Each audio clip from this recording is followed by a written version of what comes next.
কি বলছে যে বাছা তুমি নৃত্য করো, আমি দেখছি না তোমার। আজ গৌর হরি আমার নৃত্য করছে আর বয়ানের মধ্যে আমার প্রশ্ন দিয়েছে, লজ্জা পেয়েছে গৌর হরি।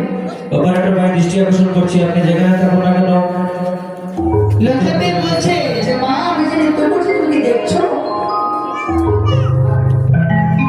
সচিমাতা বলছে কি বাবা তুমি নৃত্য করো, আমি দেখি না, তুমি নৃত্য করো।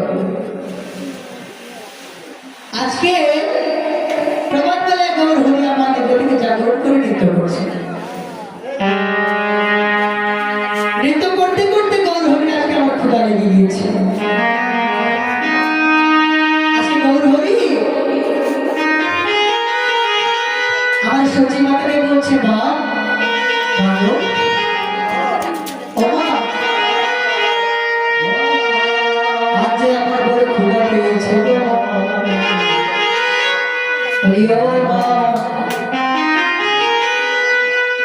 ভালো আমায় একটু কৃষ্ণ লবণে খেতে দাও। বলুন কি বলছে মাগো, আজ যে প্রভাত বেলা আমার বড্ড ক্ষুধা লেগেছে, তুমি আমাকে কৃষ্ণ লবণে খেতে দাও। ক্ষুধা যাওয়ার সহ্য হয় না।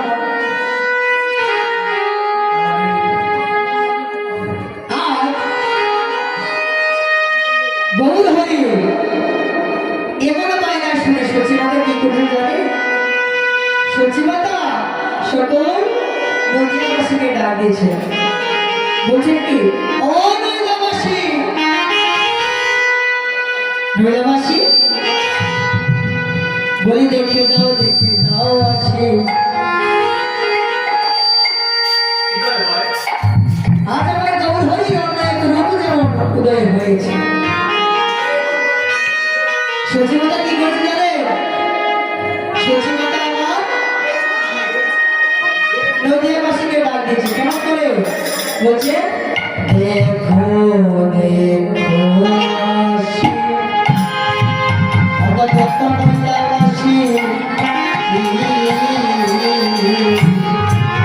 দেখো দেখো আসি, যত নদীয়াবাসী দেখো দেখো আসি, যত নদীয়াবাসী দেখো দেখো আসি, যত নদীয়াবাসী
Shri